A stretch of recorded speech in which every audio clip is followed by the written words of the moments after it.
Hello and welcome to PPC Live The Podcast. I'm your host, Anu, the founder of PPC Live. And if you're used to hearing advice from PPC experts about how to ensure that we are keeping up with the ever-changing landscape, don't worry, you're still in the right place. But instead of me relaying what the PPC experts are saying, I'm bringing the PPC experts to you. Every week, I'm going to be speaking to a different PPC expert about their biggest F up and how they turn things around. We never leave things on a defeated note. We share about the lessons that they learned, what the process was like, who was supportive, who was disappointing, and just really what it was about that case that led them to being the best PPC expert that they are in their field right now and within their company. Today, I have the delight of speaking to a good friend and a great supporter of PPC Live, Chris Ridley, who's the paid media team lead at Evaluted. And he actually spoke at our second ever PPC Live event at the Shard, which was such a fantastic event. Today, he shares about a red flag that he missed, and all the support that he got around him, all the surprising reactions from people. Because we're always talking about how clients might react badly to mistakes, but again, we get a story about how the clients got on board based on the steps Chris and his team took to ensure that they got back on track with what needed to be done from the beginning. So let's go speak to Chris. Chris, welcome to PPC Live, the podcast. Thank you for having me, Anu. How are you? I am very well. I'm very well. Thank you. No, it's not you that should be saying thank me for having me. I should be thanking you for being able to drop things and for me to message you on a Sunday evening and please be around in the next couple of days to record. I love the way that when my audience just know I'm just about bringing the real me, because I got back from holiday like last week, and even on holiday, I was like, have I booked someone to talk? I have not yet. And then I got back and I was like, I need to get around to booking someone to get on our podcast. So guys, this is how podcasts happen sometimes. You call a very good friend on a Sunday going, please stand in for the fact that we don't have anybody else, because I've been on holiday for a couple of weeks, took my birthday week off, and then the week after I needed to recover. But I'm so delighted to be back with our experts sharing and being very vulnerable about sharing the areas where they've messed up, but also turn things around. So let's get into introducing my wonderful guest. Chris Ridley is a really good friend, and he's been a great supporter, not just of myself, but of PPC Live. And he was one of our first speakers, spoke at the second event that we had at the Shard. And if you guys didn't make those events, you missed out. There was a couple of them there, and it was really, really lovely. I think people were buying the tickets because I said it was the show. That was definitely part of it. It was a very nice venue. And while the recordings are online on YouTube to watch it, you don't get to experience the Shard though, do you? No, exactly. So anyway, who's Chris? Chris is a paid media team lead at Evaluted. And I was actually saying even early on before we start recording, I was like, Chris has only been at Evaluted for 4 years. I thought I was asking, are you sure do you mean you've been leading at Evaluted for 4 years? They're like, no, full time at Evaluted is actually 4 years. And so it's such an amazing way how, even in the short time Chris has been in the industry, he's impacted. I definitely feel the knowledge and the knowledge sharing and being very open with how his team are testing things. He's got an always available management style, meaning he's always available and up to date with ad platform changes, account managers, and and making sure that they're never working alone. He's got a natural curiosity and desire to help others and to lead them in creating and sharing spreadsheet templates, custom columns for ad platforms and other tools to translate performance data into financial and business terms that you can share with your stakeholders. Because this whole paid search world that we're in, we can get all bogged down with all the AI, but we're not delivering results for our clients. We might as well just go home. We might as well just go home and call it a day. But so Chris is very much, trying to help managers and his team impact what stakeholders and what their clients really need. fun fact about Chris, something that whenever someone says they're doing this, I feel no jealousy or no shame to join them. Chris is running the marathon, the London Marathon, the most famous one in the UK. He's doing that in April, and he's doing it for the parkrun charity. I did several parkruns. Those parkruns are great. Like, especially like in London, wherever you live, if you can just go online, find a parkrun near you, and it's just a lovely way to start a Saturday morning. It's a 5K run. You do it in a group of people. Very good way to even make friends, meet people, have a bit of flirting going on as you're running, which I used to do. Sorry, why am I talking about this? It's now becoming my fun fact. Chris, why do you like running marathons so much? Well, this is going to be my first marathon I've run. Yeah. I've done a few half marathons, but the reason I've chose Parkrun Global as a charity is because it got me back into exercising after lockdown, and it has been huge for my mental health as well. Like getting out, running. Like you said, I didn't flirt on my parkruns, but I did socialize. I did network with people, and I get to know people. And because it is completely run by volunteers, the people who are doing the briefings at the start, the people who are scanning the barcodes at the end, they're all volunteers. They're all spending an hour or so of their Saturday to help other people get exercise. I just love the community part of it. So, that's why I love parkruns, and that's why I'm running the London Marathon. Amazing. And no, I think one thing I definitely will mention, you're also like a mental health kind of advocate of help, and you've helped me with mine. I'll be absolutely honest. There've been times where have frustrations and just been like, I'll just call Chris and we'll have a nice long chat. And it's not about him giving me a solution or a fix. It's just that someone who's listening to you and just making you feel valid in that moment. It's just been really great. So generally, thank you for that as well. So, because our mental health in especially in 2025 is so important. So I hope we're all looking after that. So let's move on to what this fantastic conversation is about. We're not here, as much as it's very good to talk about mental health, we're not here to talk about it just that yet. We are here to talk about F-ups and how we turn them around. And as I said at the beginning, this is not about Chris should not be the one grateful to me. I'm very grateful to him to share this. Even the people who are brave, I almost feel quite bad because it's like I'm resurfacing, a traumatizing memory that you've managed to, shut away. So for that, even more than ever, so grateful. And, as I keep on saying, we don't leave things on a defeated note. This is not a forum for us to be like, oh, look at how bad I was. This is how I turned it around. This is why I'm still a trusted, expert in our field. Why, conferences like Brighton SEO and PPC Live and Performance MCR will still look out for me to, to speak at conferences. Because we're going to be seeing, Chris on like many more stages next year. And sorry, I also need to point out that, Chris, why are you also pitching to speak a week after you're going to do a marathon? My dear, I'm worried for you. I'll be honest, I didn't realize they were so close together when I did it. Right. I'll put that out there. I thought Brian, it was start of April, the marathon's at the end of April. I thought I had enough time to recover. I'm going to do a bit of research. I'm going to see what I can do.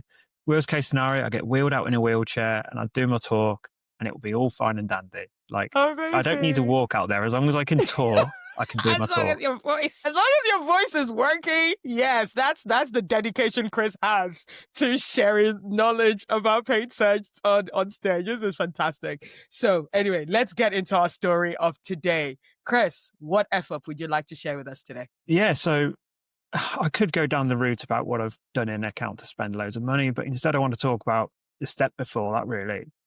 I effed up by ignoring the red flags when onboarding clients.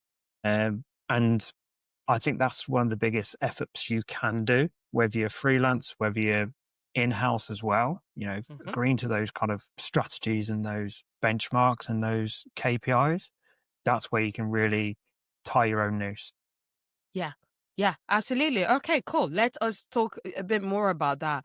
What was the strategy, idea that you agreed, or what was a goal that you agreed to that weeks or months later you realized we're not going to make this? Was it something like that? Yeah. So the first red flag was the client came in and they wasn't sure of what they wanted their KPIs to be. They weren't sure about their profit margins. They weren't sure. They were an e-commerce brand selling D2C. They weren't sure about their profit margins. They weren't sure about what they needed to achieve as a ROAS to be Yeah. profitable. Yeah. And we were like, okay, fine, let's do an estimate to begin with. We didn't push them too much because, in all honesty, I was early on in my career when this happened, and I saw any new business as a win. And hopefully this story I'll tell you and me sharing this will make you realize that not every new bit of business is good for your business or Yeah. good for theirs. So we agree to quite a modest, 6-7 times return on ad spend for them. But it wasn't until later on when we actually got into the data and we saw the actual profit margins for their products and everything, we realized that wasn't sustainable. And that's where we kind of effed up, really, where I effed up. Yeah. Yeah. So I feel like it's more of and again, what all these mistakes are showing up is the fact that it was more about a learning curve. Like, how could that? What's the thing that could have avoided you actually? Because you. So you're saying that you ignored the fact that they didn't have like a target or they didn't have a good idea of their profit margins. So is one thing you could have done is actually saying, well, go and figure that out properly before we start working. What was the thing that just really didn't happen that should have happened? Yeah, doing a proper discovery call and actually getting the client to put that trust into you about sharing their financial data with you. Like, they don't have to share P&Ls and everything with you, but at least understanding what costs that you're going to have to cover. So if you're an agency or freelancer, you're going to have to cover your own management fee, your own retainer. You then have to cover the ad spend. You then have to look at other stuff. So for this client, they didn't tell us until later on that they wanted us to cover the cost of their SEO and the cost of their website hosting within our Google Ads ROAS. Okay. And we're like, well, they should be coming elsewhere because, we're not the only channel contributing to the website. You should be paying for those from other channels. SEO, they should be covering their own. And a lot of other aspects there. And it's having that discovery call, sit down with them and really get into the meat of the business. And the best way to do that is just be upfront and educate them, saying, look, we need to understand this information so we can see if we can actually generate a profit for you. Because the last thing we want to do is spend all of this ad spend, you pay us, and at the end, you're ending up with less money in your bank than before you paid us. As marketers, we want the opposite. We want to put more money into their bank. We want to help them grow. We want them to scale. Absolutely. So are you saying there wasn't a discovery call? Are you you won the account and you just started working? We did a discovery call, but we had pushback from the client about not wanting to share the information. They don't have the information. So we were like, that's fine. Let's just put a placeholder in for now, just so we can talk to you about how our strategy would work and so forth. And like I said, it was early in my career. I wanted to get the client to sign, to win. Yeah. It looked good for me, looked good for the business at the time that I was working with. And, it's like a house of cards. We put it all together precariously, like it's going to work out. Yeah. And unfortunately, it does kind of collapse in on itself when one piece falls off. Right, absolutely. And look, I know the team at Evaluted are absolutely fantastic, but I also feel this is the kind of thing that it's not down on one person. Because am I right in thinking this was still when you were at Evaluted, right? Or was it a different company? Yeah, so this particular one was when I was at Evaluted, yeah. So what was your team set up? Because especially if you're junior or you're still a bit new, it shouldn't be your responsibility, I'd argue, to be like, okay, this is all the information we need. Let's go. That there should have been other people involved as well to say, actually, no, we don't have enough information to start working on this client. What was the team set up, if you don't mind me asking? Yeah, I don't mind you asking. Yeah, we had myself involved. I was the team lead at the time, so I was leading the department, but I was new to the role. Yeah, and, I had higher management involved as well. they asked me, are you happy with the KPIs they provided? Are you happy with the answers they Right. provided? Yeah. You know, completely on me, this is. I didn't have the confidence in myself to be able to push back and said no, because I was worried about pushing deadlines further back. I was worried about, what if we say no, that's not enough information, but a competitor says, yeah, we can work with that. You worry about that. You have that mentality and it really gets to you. And like, I've learned so much since from, my colleagues, the management around me as well, that you can say no and push back, because as this effort kind of showed me, like, the best thing to do is push back, because you can then provide the best service once you do Yeah. have all the information, even if that service is you referring them to someone else. Yeah. Yeah, absolutely. No, definitely. I think that is something that has come up a few times in previous conversations, as to choosing the right client is what's gonna make or break your love for this industry, for your love for this job. I must say, I'm not pointing any fingers at any client particularly right now, but when I left doing hands-on account management, I was quite delighted. I did not look back thinking, oh shucks, no, now I'm just gonna write about paid search and not actually do it. I was like, good riddance. I am done with that. It can just be stressful. Even when everything aligns, even when you've got the right information during that discovery chat, even when they've given you the right KPI, there's just choosing the right clients is not always obvious. The fact that you've chosen that, sometimes you just can't figure it out until the relationship starts. And then it's like, we made boo boo there. And Yeah. yeah, And a big caveat to all this as well is, like, a red flag from a client doesn't mean that they're a bad business or they're a bad client. It just means they're not right for you at this time. It could be that they're not digitally mature enough as a business. They don't have yeah, the infrastructure in place to support the strategy and vision that you want to deliver, or they might not have the personnel inside and the processes internally yet to actually scale how they want. yeah, And that's kind of like where I mentioned about referring them. Like, with this client, like, they had other priorities that they mm, weren't aware of that they mm, should be doing before Google Ads, yeah, and that's where they should have started, really. Like, yeah, there would have been a green flag for those agencies and those service providers. But for me, as yeah, Google Ads, it ended up being red flags. And that's no discredit to the business at all. yeah. No, absolutely. But then even going on to how then it was your team or your manager, the response to, okay, we've now found the issue. Because an important part of these conversations is to, instill a feeling of how your manager should respond to you making a mistake. And it shouldn't put you in a situation where now you're fearing for every time, you might step a toe out of line.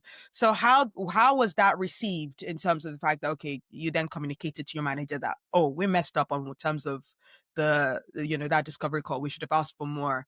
How was that conversation for you? And was that encouraging, or was there a bit, something lacking? Yeah, it was really encouraging. So it actually went both ways. The team within that I manage, they were the ones that cut on a first flag, like, you know what, the data's not matching up to what we thought. Yeah, So we used that time to build a relationship with the client to actually get more information, actually understand a bit more about profit margins, so forth. And then we were able to kind of present that to Sam, who is the co-owner of Evaluted. And we went to him like, look, I don't think this is matching up. I'd love your opinion. And he was really mm, supportive with it. nice. We have a really good relationship, me and my team and me and the managers around me. So he was able to sit down and go, okay, yeah, I can see this. We looked at the website UI and UX and go, you know what? Yeah, there's a lot that is, leave desired here. And that is big issue that's causing the low conversion rate and the low ROAS. And we were able to kind of get all this information into a nice little calculator we built in Google Sheets that actually Yeah, calculate their profit on investment yeah, and their ROAS. And so they can see, look, when you take our management fee and when you take all of the costs you want to deduct as well, this is what you're going to end up. And the actual Yeah. ROAS you need is actually going to have to be 3 times higher than what you set. And by talking that through, like Sam guided me through that and trained me in that. Like he was able to help me not just learn what my effort was, but also how to fix it and how to communicate it to the client, Yeah. which I've carried on to every other client meeting I've had ever since. Shout out to Sam. That is a fantastic Yeah. way to, deal with like your teammate who has gone, I got this wrong. Because I think I've had previous experiences with different jobs where, I've made a mistake, and maybe in a bit of my arrogance a little bit, I wouldn't necessarily advise that everybody approaches this kind of conversation this way. But, I will have a team meeting and, there'll be someone who's more senior than me. Let's be honest, being paid a lot more than me. So I'm like, well, you've got a bigger responsibility than I have. And they'll be like, well, let's discuss. Do you know what you did wrong? I'm like, if I knew, I wouldn't have done it. Like, just tell me where I went wrong and teach me here. Like, I want to be better. So let's just, move on from that whole thing. And I'd say that. I'm like, well, I'm not sure. And that's why we're here, right? For you to tell me and help me to be better. And look, there's ways of having a conversation where you don't come up, too arrogant, but I do think it is worth saying where if you feel like your manager is not being forthcoming with the whole Yeah. let's fix this. I think it's worth mentioning, hey, I know I messed up here, but clearly you know better. And that's not me saying that in an arrogant or patronizing way. I want to learn from you. Can you tell me what I could have done better? And hopefully you shouldn't have to say that. That should be natural. The way it sounds like Sam's approach was, it should just be a natural, okay, we messed that up. This is what we should have done, blah, blah, blah. But even if that doesn't naturally happen, I think it's worth speaking up and saying, well, I want to do better next time. What did I do wrong? Can you please, help me out in that way? So yeah, very, very good to hear that you had a manager for that. And yeah, for managers listening, please know that is the way you should approach that. Like some mistake happens, get into training mode, okay, that's somewhere we clearly an area that person's shortcoming is. Let's block that hole and make sure they're up to scratch. And yeah, and that's great. How was the client's response? Because I'm also like, because you mentioned something, very key, earlier on, that sometimes you're just nervous that the client might then, go away because you're pushing. So I'm guessing you then had that conversation with the client and they didn't run away from the sounds of it. Yeah, so I had that initial fear where I was like, oh, I'm going to say this, they're going to put all the blame on me, or we're going to get into a dispute about how they didn't give me the right information, and that made, Yeah. But no, they were really, really like open to it, and I think it opened their eyes a bit as well. And this is where I kind of bring it back to the point where a red flag doesn't mean a bad client. Like Yeah. they weren't bad people to work with. That wasn't a bad business to work with. They were just weren't at the right point. They needed to invest in their development and their websites, and then stock and other stuff, and then they could have really pushed for Google Ads. So when we told them this and we showed them the maths we did, one, they were impressed at how we were able to understand the data they gave us. Nice. And how we were able to bring Google Ads into it and show them, look, you invest this into us and you invest this into Google Ads. This is what you get out. These are your costs. Like I can share the calculator we shared with them. That'd be great. So others can use the template as well. And it really helped open their eyes, understanding how it worked. And it led to a discussion, like conversation, exploring, okay, but what if we could reduce this cost, like management or hosted? What if we took SEO out of it and all this? And that really led to a conversation where they were genuinely looking at how we can make it work rather than trying to point the finger at anyone. Nice. And Sam was in that call. He was shadowing kind of in case I ever needed his support. Great. I only needed it a couple of times, but it was great knowing I had him there to support me. Yeah. And it was great for my team because they saw that I was presenting it. I was supporting them and I was protecting them from the blame. Nice. Then I knew that, it was my responsibility, but I had Sam there to back me up if I needed it. Yeah. So it was a nice little support network we had there, like a little triangle. And the client was receptive. The relationship didn't last because of they had other priorities that we Yeah. identified to them. But, we were able to get it to end on a positive note, Fantastic. even if we didn't hit the targets they wanted. Yeah. Yeah. No, absolutely. As you were talking, it reminded me of, the previous episode I did with our friend Interpol, right? Indy was talking about how, yeah, they had that a client that came in, and because of, things beyond their control, that client came in, it was a, back foot relationship, and the client just seemed a little bit, nervous about everything, and always like, pushing them in a way that didn't make sense. And then when this error that we did discuss with us happened, you're expecting the worst, because you're like, oh God, this was a difficult client, very nervous about telling them. But then when they went about it in a very, open, transparent of like, okay, this is what we did, this was the plan. And the client were actually like, we get it. You're human beings. You know what? We did, even though you've overspent, there's another area where we've underspent. And yeah, we can take some budget out. That was the client suggesting that. So it's very just takes on the point of the fact of like, a red flag client does not equal a bad client, because you figured out something that, oh, you're not sure. Cause yeah, that case of Indy's client, that sounded like a red flag client. But then when something went wrong, they became part of the team of finding the solution. And that it became one of their best clients. So yeah, definitely worth thinking about that. Sounds like a cracking episode to go back and listen to when it gets released. Yeah, it's already released, guys. So go and listen to that. It was such a great episode, and I don't know, it will be annoyed with me saying this, but my favorite is also the extra. Because I give you links to some of the fun facts, and in this fun fact was the fact that he interviewed Ed Sheeran, but like in early stages before Ed Sheeran became famous, and we've got the YouTube clip of that interview, and it's so cool. It's so cool. I'm going to I have to go love it. back and watch that. Yeah, you That's cool. definitely should.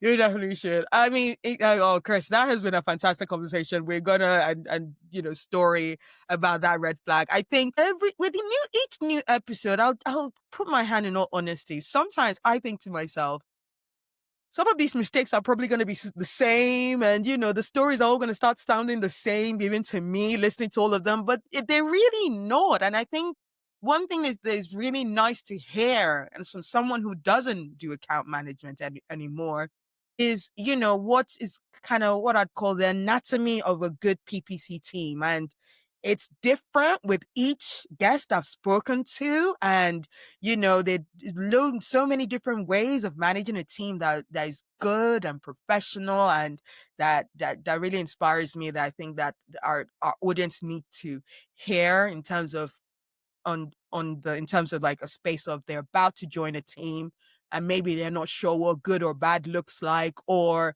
someone that's in a team and thinking, oh, I'm feeling weird about how my manager is doing things, but I'm not sure. And I think it's really important to hear these kind of episodes and be like, actually, if you're not sure, then maybe something is wrong, and trust your gut when you feel like your manager could be doing more for you in terms of upskilling you and helping you actually grow in your team. And yeah, it's really great to have someone like Chris, who's very much like that kind of person, who finds it very important. Chris and Sam, again, like, both of those guys seem are very like keen on upskilling your team. You want to join a company that is invested in upskilling you, not just, hey, you're gonna have you're here to do a job, and if you don't do that job right, oh, you're out. That's not how teams should be like.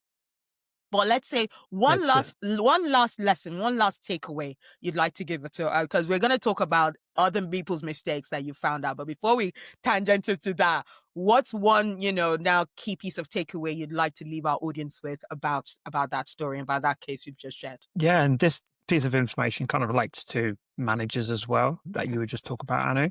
And it's use your words, communicate. Like, as scary as it is owning up to a mistake, the sooner you do it to the people that you have that psychological safety to kind of be honest with, the sooner you can work together to solve the issue. And that might be where my team approached me first, going, hey, Chris, I think, a mistake's been made here. We're not hitting the KPIs. Data doesn't look right. Or it's me going to Sam and going, Sam, I effed up here. like, I don't think this is going to work long term. Having that psychological safety is crucial for you to solve the problem quickly, because the alternative is bury your head in the sand and either hope it blows past and no one notice, or wait until it gets called up by the client and then you're on the back foot and it makes you Yes. look bad for not communicating that to them. So always be proactive with your communication and be honest when you can as well. Yeah. If you know what the mistake is, tell them. It saves a lot of hassle, people trying to work out what it is. Absolutely. That's a very, very good point to leave on for that story. So yeah, shifting now the spotlight to, maybe accounts that you've onboarded, like, you know, clients that you've taken on and you're like, okay, this is a mistake that the previous agency made, or the previous consultant that we were working with.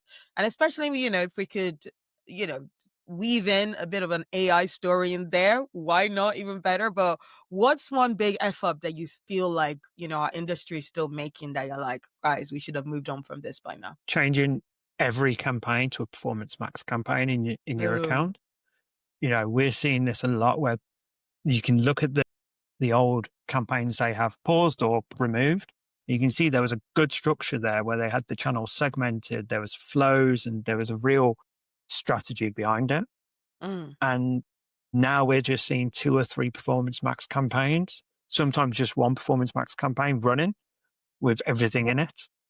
mm, Like, they're reporting amazing numbers, but once you go in and audit it, you see a lot of it is brand campaign, like brand search terms, that kind of consolidating, yeah. is the issue I see. Like, too many people are doing it and trusting AI and not putting those measures in place. And, you know, yeah, we need to go to basics of campaign builds. Yeah. Campaign builds and structure. Without giving too much away, I didn't even mean to be plugging this. So we're going to be at SMX next. That is happening on the 18th of November. Chris is going to be one of the fantastic speakers that is going to be joining us on speaking about, trends. I'm going to be having a conversation. Oh, I've already had the conversation. It's going to be streamed on the 18th, or I think it's going to be 19th specifically. So I was speaking to Nava Hopkins and Ginny Marvin of Microsoft and Google, respectively. And we went through our conversation, and, we'd had some questions lined up. We're going to talk about, creatives. We're going to talk about measurement. We're going to talk about account structure, and then, round up on like hidden gems. We went through, we had the timeline on how long the conversation needed to go, and we came to the end of it, and I had to skip one question. And like at the end of it, like Ginny was the one that was like, I feel like we skipped a question. What was the question? I was like, account structure. She's like, oh no, we've got to talk about account structure. Please, Anu, let's record something and we'll use it, and maybe like as a bonus clip. Because yeah, account structuring your campaigns, structuring your accounts is so, so important. And it was actually really nice from both Ginny and Nava. It wasn't like an advice to consolidate everything. You'd think that's probably what they do. Consolidate, put your merch in, consolidate, so that AI sorts it out. They were actually like, your campaign should be like, your strategic, leader in, like, let's say like you're going, military kind of setting. Like that's the person that's your general, and it's their targets it should be like one target working on. It should be just, to split out. But then if you've got, the campaigns that have too many of the same, and let me, I want to remember this right, of the same goals, but they're now split out in too many campaigns, that's not great. But if one campaign has too many different goals, split that out. So there's definitely, even in our AI world, a case for consolidating, but also splitting it out, because one campaign should not have too many differing, conflicting goals, because then that's not going to work for Google's the algorithm. It's not going to work for you as an advertiser or for the client. So yeah, that's a very good point in terms of very in line. Reporting on that would be a nightmare. Like, trying to report on just one campaign would be a nightmare. And it's great hearing that from Ginny and Nava as well. Like, shout out to them too. We're very Of course. fortunate to have 2 very accessible, very Yeah. supportive ad liaisons. Yeah. So shout out to them. Amazing, amazing. I also want to do like one more question, just talking about, just this theme of this podcast, about talking about mistakes, and I guess You kind of touched on it, but it'd be really great for us to like really speak to managers as to how they create a safe environment for their team. Like even just talking also about the fact that we don't hear mistakes talked about a lot. I think that was one of the things like that got me really excited about, you know, tangenting my podcast to be about let's talk about F-ups, because I don't think anyone else is. That's going to be my unique selling point for this podcast, talking about something that nobody else really talks about. Let's talk about our how we've F'd up. Why is it important that we have these kind of conversations, would you say? I think one, it kind of shatters the illusions people might have about, especially us who post a lot on LinkedIn and Yeah. X and all that. Like, we're not perfect. We're all human. We make mistakes. Mm-hmm. And mistakes are the biggest learning curves you can have. And especially in PPC, especially in paid media, where we are not just getting a fee from a client if we're freelance or agency side, but we're also handling advertising budgets as well. And we've got the responsibility of all that budget. And I think that can put a lot of pressure onto someone, knowing that a mistake they've done could cost the company thousands, if not more. And I think being open, showing how to solve those, how to also avoid those mistakes. Yeah. I think only by sharing can we help the next generation and our colleagues from avoiding those mistakes. Absolutely. I couldn't have said that better myself, and I'm not even going to try. Thank you so much for giving that fantastic insight as to why. I'll just be repeating your words if I if I try to say so. Let's go. Like, look, it's been such a great conversation. Thank you again, Chris, so much for joining us. Like, you and I, we could talk for hours, and I'm actually delighted that we'll be talking again, talking about PPC trends. So, guys, join on. Go on searchengineland.com. You'll have the link on where you can find. You can join this. It's a free event. Yeah, it's free to join on. Yeah, so that's next week. Join that and you'll hear more of us talking about, trends. We're going to be speaking with Riva Minkoff as well as Amit Cabra, two also founders of agencies who have been doing great stuff, for a long while now. So, we talk about trends, what we should be thinking about for the next year. So yeah, please join that as well as with Chris, and more things that we're going to be things that we should be preparing for next year. Before we leave, and my favorite rounding up question, Chris, if your PPC career were a movie, what would the title be? I think if my PPC career was a movie, it would have to be a title like From Turned Down to Turned Up. Because I only got into PPC because of a redundancy that I experienced earlier in my career. And from then, I got turned down. I taught myself PPC, I taught myself digital marketing. Yeah. And, I'm now turning up to podcasts. I'm turning up to work as head of paid media.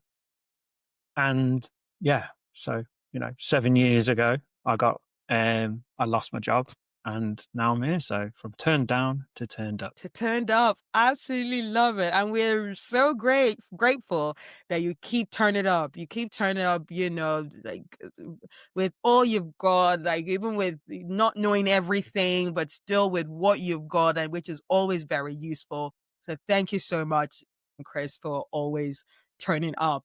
And for where you turn up, whether it's online or in person, where can people find you next? So I'm always on LinkedIn, and you can even book a 15-minute consultation call with me. Could be about anything about F-ups, could talk about a tool I've shared. It could even be talk about this podcast episode, whatever you want. I'm also planning to be at Brighton SEO in April, as long as my legs allow me. I'm also at some X Next as well, which is next week. It'll be a 5:00 UK time. Yeah. Start time. So it's perfect if you're in the UK and you're just finishing work and need to wind down a bit. Or it's great if you're in the US and you're just going on your lunch break. So that's where you can find me. Awesome. And also you're the marathon runners, you do it because you're trying to support a charity. What's that charity? How can we support you in terms of raising funds? Yeah, absolutely. So Parker and Global is a charity that is involved about building communities across the world. They have like thousands of events running every Saturday morning and Sunday morning at 9 a.m. The Saturday mornings are a 5K run, free to attend. You can download a barcode and you can scan it and you can track your times. And they also have achievements and everything like that. They also do a Sunday one, which is a 2K, which is designed for kids. And it's a great way to get kids and young families involved in running. It is all run by volunteers and it is free for everyone every week forever. And I'm raising £3,000 by running the London Marathon to help achieve this goal. Amazing. We'll share the link as to how you can, help support that in our show notes. So please go to that. And yeah, running health is really great. It's what got me through our COVID years and lockdown, and just being able to be like, just get outside of my house, go for a nice half an hour run. And, I was able to find a park run, and obviously we weren't able to really do that, but just a nice, nice run to start the day really gets the blood flowing and gets you motivated for the day. So yeah, fantastic charity to support there. Well, thank you so much, Chris. One last thank you. I think I've said that thank you so many times every other minute, but definitely not too much. Thank you so much for joining this podcast, sharing that story and sharing about, the F-ups that we should be wary of. But yeah, that's it for today. Thanks, guys. Thank you, Annie. Thanks. Bye. I think. Thank you so much, Chris, for sharing that very honest and brilliant feedback and a retelling of that story. And again, amazing kudos to Sam. He's a manager who listened to what the error was and was just ready to dig in and help out to get them out of not quite a big mess, but a bit of the mess that they found themselves in, which led to a great client relationship, even though along the way it didn't end up being a great relationship. But well, it didn't end up being a long lasting relationship, but it ended up being a great relationship, which is what's important with a client. It's not about holding on to a client for as long as possible, but ensuring that the moment that you're holding on to that client is an enjoyable one, is a one of respect and open communication, as Chris very so rightly highlighted there. So yeah, for all the information and the full transcript, please go to podcast.ppc.live, where you'll get all the details, all the links to the resources that Chris shared, and how to actually even donate to the fantastic charity he's running the London Marathon for next year. Also, in terms of our events, we've got it's a save a date I've got for you so far is February the 5th. We're going to be back next year, so that's it for our events in 2025. We're going to be starting off again next year. I'm going to be viewing a venue in the next couple of days, so that's going to be absolutely fine. So just look out for the tickets going live very soon, probably early next week, and that'll be our early bird sale, which will we'll stop that maybe after 3-4 weeks. So make sure you get that early bird ticket in for 3 fantastic talks. One speaker, dare I share it with you?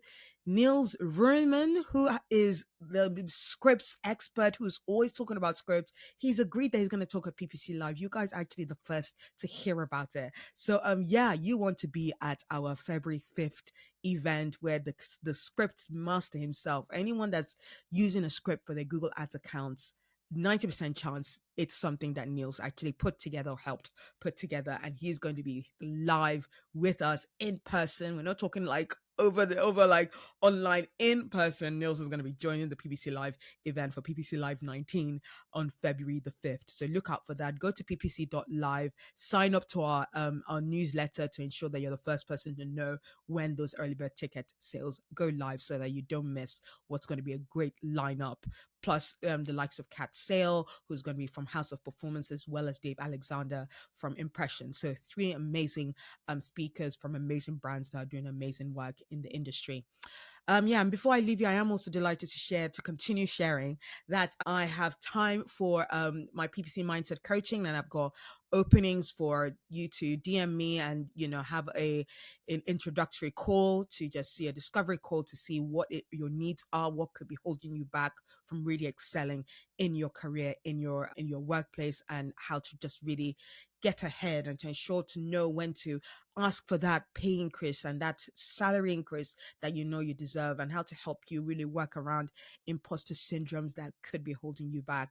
Yeah, happy to hear more from you. If you go to themarketinganu.com, you'll get all the details of how to get in touch with me, or drop me a DM on LinkedIn. Happy to hear from you either way. So that's it for now. I hope you have enjoyed the show, and I look forward to bringing more PPC F-ups and triumphs next week. Thank you. Bye.